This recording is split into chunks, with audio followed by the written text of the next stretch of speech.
Hello everyone, it's Dan here. I'd like to show you my sketchbook. Now this sketchbook I take with me to my day job, which is 2 days in the sweet shop. And while I'm there, I like to be contributing to this channel. So I've been sketching monsters with a Bic Biro pen. That's how I like to draw, with a Bic Biro. Been sketching these little horrors, these little homunculuses, or homunculi. Is that the collective term for homunculus? I mean, one is enough. Anyway, I drew these little guys and decided I want to make one because I have the plans for him right here. So I'm going to do that now with clay. Enjoy.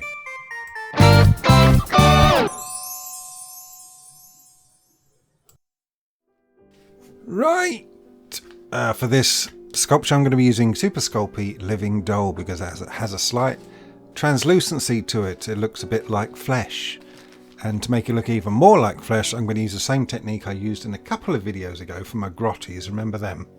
And mix in some red flock, and this time I'm going to try out using some strands of blue wool, just the little hairs, just going to cut them up, untwist them, mix them in, see if you can see some veins in the flesh. I don't think it works out too well, but if anything, the wool being in the clay, it acts as like an aggregate, it holds the thing together, so if anything it's stronger now, so it wasn't a complete waste of time. I think there is 1 or 2 veins you can see, so hey, now this video I'm going to record this voiceover in one fell swoop if I can. There'll be a few cuts here and there. I have not been very well lately, so this video is not going to have all the whistles and the other thing, whatever it is that people say. The flutes and whistles, the bells and whistles. The bells and whistles that the other videos have, because I've not been well. And I'd just like to say huge thank you to my patrons. When I get ill, God, can you hear kids out there? Bloody kids. Maybe you can't. Anyway, when I get ill, I don't worry about YouTube. I worry about the patrons. They're the ones who pay me. They're the ones who keep this channel going. And I'd just like to say huge thanks to all of you patrons for being incredibly patient and quite lovely while I've been like this. It's you guys that I need to entertain and that I need to keep doing this for. It's not for the YouTube algorithm. And on that note, I'd like to welcome the brand new patrons. Now those people are Wizard Flowers, Matilda Webb, Craig Mooney, Carl Smith, Jesse, Melissa 718 and Mark Lindsay. Thank you so much to all of you. Thanks for joining the Patreon. If you'd like to help out, keep this channel going, there's a link below. That's the Patreon there. That's why I do this. Anyway, this video is not going to be like my usual videos. I'm not going to describe the techniques as we go because I've done this countless times now. Not countless, about 40, 45-ish, 46. Quite easy to count to that number actually, as an adult. In my last video, I promised that I would give you all some lore of my new world that I'm going to be basing all of my future builds. Well, not all of them, there'll be some odd things here and there, but most of my builds will be based in this new world of my imagination. Yeah, I'm making up a world. Now you might ask yourself, why does everything need to be set in a world? Well, it's nice. It gives you some very loose guidelines and it feels like everything you make contributes to something.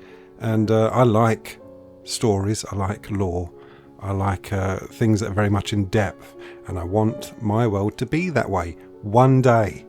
Now this little guy I'm making is a monster from this world. I'm going to pitch this world to you because it's quite awkward to do this actually. I'm pouring my heart out in a way. I'm going to pitch this to you as if we're walking to the shop to buy some sweets and you're my mate and you're next to me. Right, get this. This is the start of it, right? We're walking down the street. This is the law. Get this. Imagine planet Earth 100, 200 years in the future.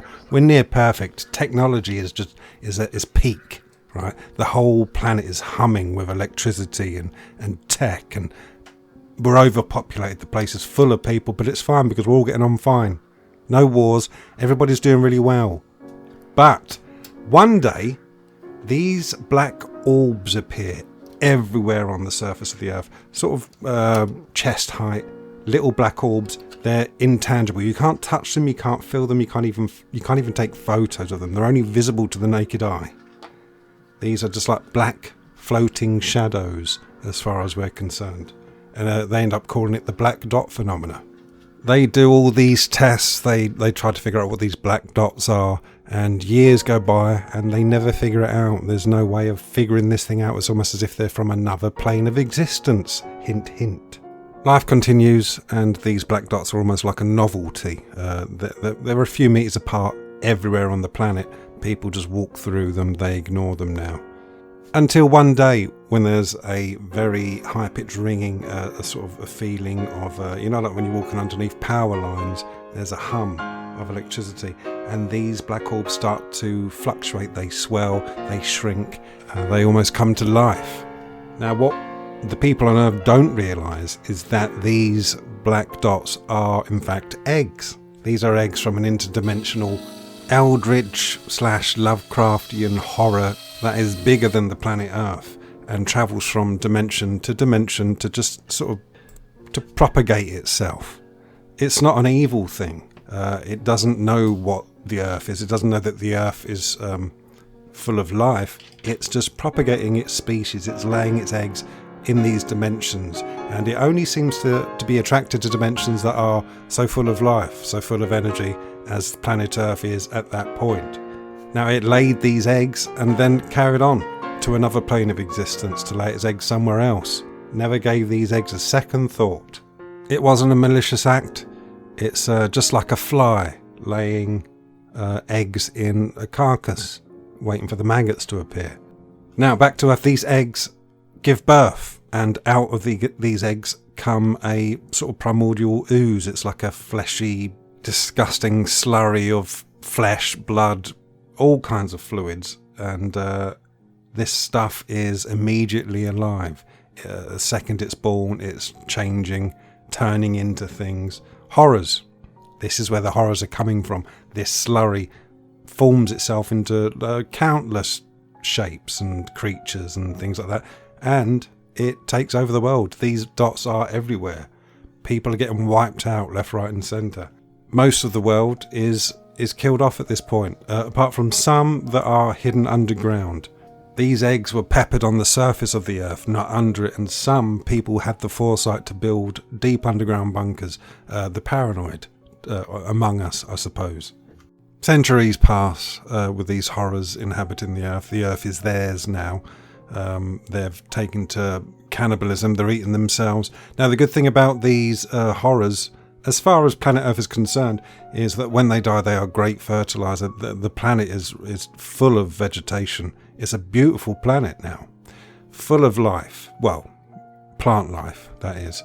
And most of what the humans did build those centuries ago remains. They're not destructive creatures. They are beasts just wanting to eat, like any animal.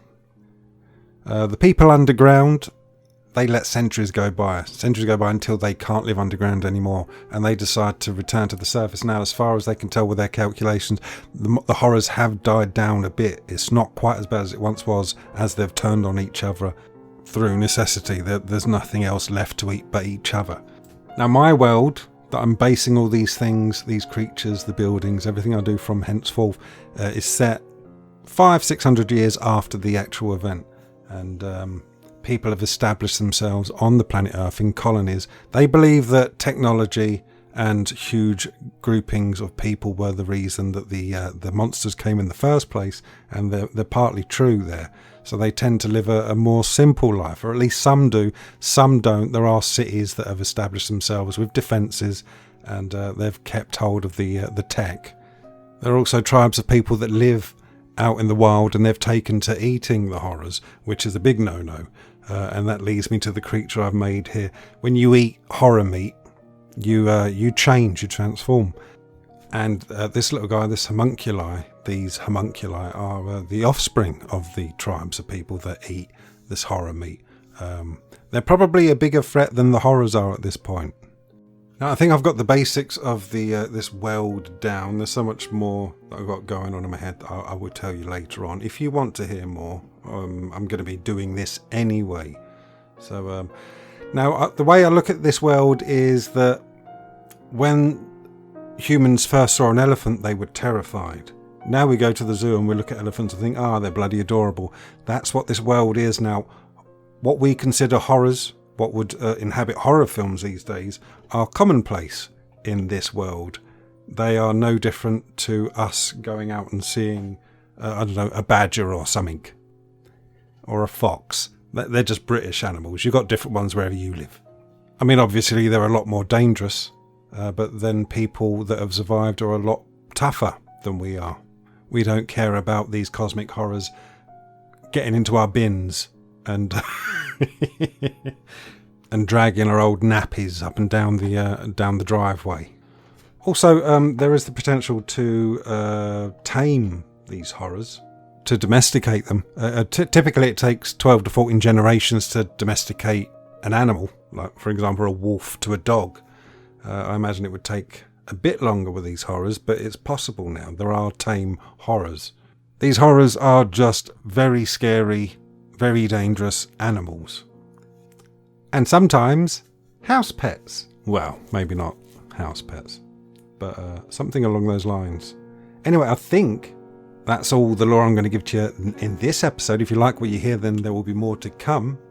The book at the beginning there with the sketches, I'm actually working on a bestiary, a book of monsters from this world, gradually adding more and more monsters to it with descriptions and things.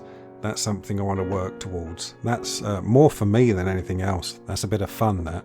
Well, now I timed that quite well. We're coming to the end of the video right now. I'd just like to say a big thank you to everybody watching. If you like the sound of this, then leave comments, subscribe, all that sort of stuff. Thank you very much, patrons. Here's the showcase. Thank you. Goodbye.